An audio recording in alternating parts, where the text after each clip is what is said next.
फतेहपुर जिले के कृषि विज्ञान केंद्र थरियाव के प्रभारी डॉक्टर साधना वैश्य के नेतृत्व में अमृत महोत्सव के अंतर्गत 75वें स्वतंत्रता दिवस की कड़ी में विभाजन विभीषिका को लेकर एक किसान गोष्ठी आयोजित कर सभी किसानों को मोटे अनाज और इसी कार्यक्रम के दौरान आए हुए किसानों को 5-5 फलदार वृक्ष लगाने के लिए वरिष्ठ वैज्ञानिक डॉक्टर नौशाद आलम ने पेड़ देकर आय का स्रोत बताया। और डॉक्टर साधना वैश्य ने बताया कि 11 अगस्त से 17 अगस्त तक अमृत महोत्सव कार्यक्रम चलेगा। आइए सुने क्या कहा कृषि विज्ञान केंद्र थरियाव प्रभारी डॉक्टर साधना वैश्य, डॉक्टर नौशाद आलम वैज्ञानिक, डॉक्टर जगदीश किशोर वैज्ञानिक ने।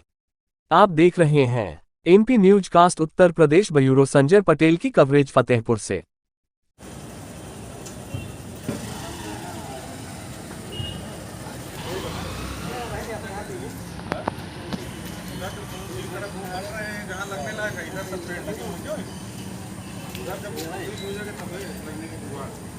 मनोज कहाँ हो?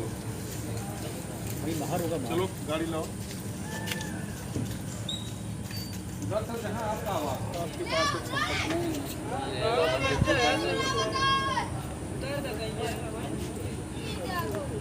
गाड़ी पर आके लगना।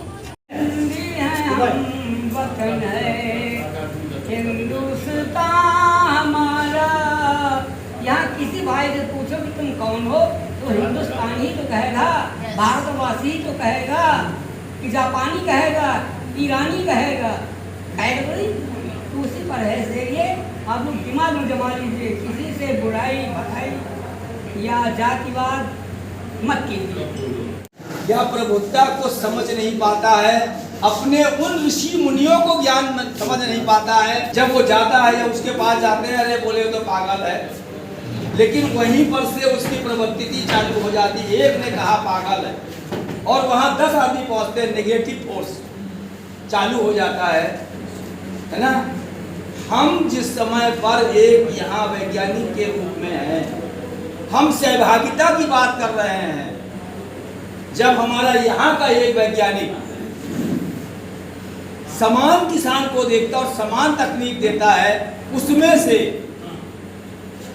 10 किसान तो बहुत अच्छी तरीके से अडॉप्ट कर लेते हैं, उसका सहयोग ले लेते हैं, लेकिन अन्य किसानों की संख्या में 90% की संख्या में किसान उसको नहीं अपनाता है, क्योंकि बोले रहे इससे कुछ। विभाजन वास्तव में किसी भी स्तर पर इसको सही नहीं ठहराया जा सकता है। और विभाजन अगर सुमत के साथ होता है, वहाँ संपत्ति नाना, जहाँ कुमति वहाँ विपत्ति नहीं। तो अगर हम सुमत के साथ विभाजन करते हैं तो वो हमारे लिए लाभदायी है। अगर विभाजन कुमत के साथ विभीषिका के साथ होता है तो निश्चित ही वो हमारे लिए, हमारे देश के लिए, हमारे समाज के लिए, हमारे परिवार के लिए दुखदायी।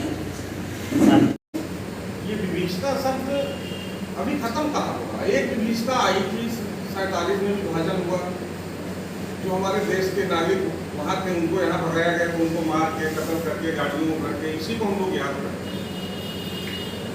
लेकिन अभी जो असली विभीषिका हमारे देश में वो कब होगा? उस पर चर्चा कब होगी? उस पर विचार कब होगा? ये भी एक सोचने का।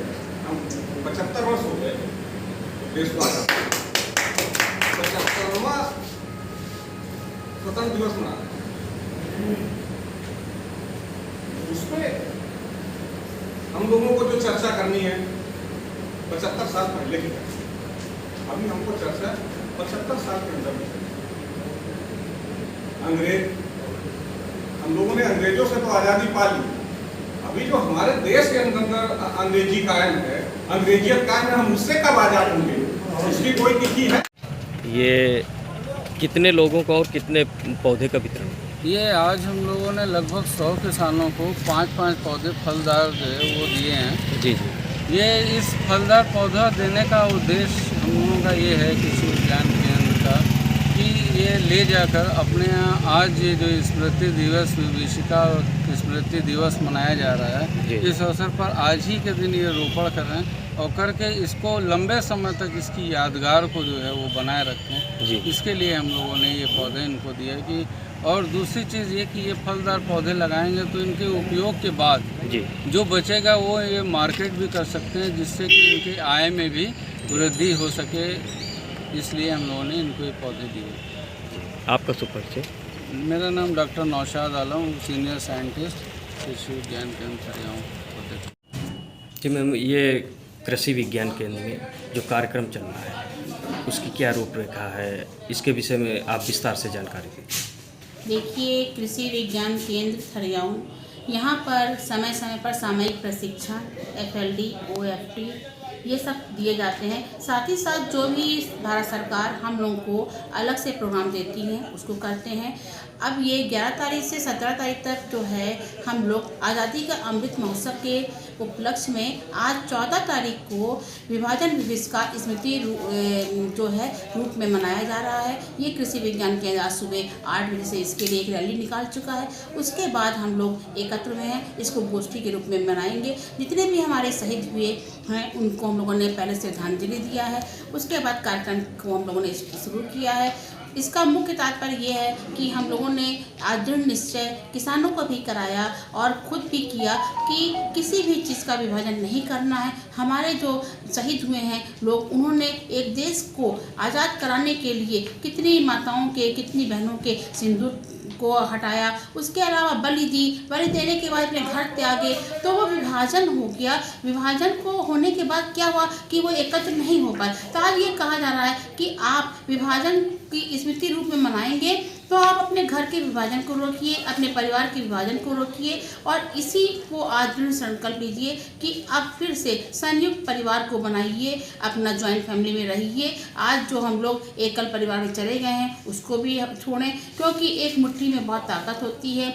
और आज कल जो 11 से 17 तारीख का जो एक हमारा स्लोगन है, एक नारा है कि तिरंगा हमारा अभिमान है, तिरंगा हमारी जान है। देखिए, ये कंसेप्ट बहुत अच्छा था, क्योंकि अभिमान तभी होता है जब हम शारीरिक रूप से, मानसिक रूप से, आर्थिक रूप से, शिक्षा के क्षेत्र में, हर चीज़ में जब आगे बढ़ते हैं तो हम में एक अभिमान आता है, एक कॉन्फिडेंस आता है, उसकी बहुत ज़रूरत होती है। और फिर तिरंगा हमारी जान है। देखिए, तिरंगा क्यों जान है? क्योंकि अगर हम पूर्ण रूप से अगर हम स्वस्थ रहेंगे तो हम अलाइव रहेंगे, अच्छा स्ट्रांग रहेंगे, अपने समाज के लिए, अपने परिवार के लिए, सब लोगों के लिए हम आगे से आगे बढ़ेंगे। तो वो हमारी जान है। वो जान कैसे होगी?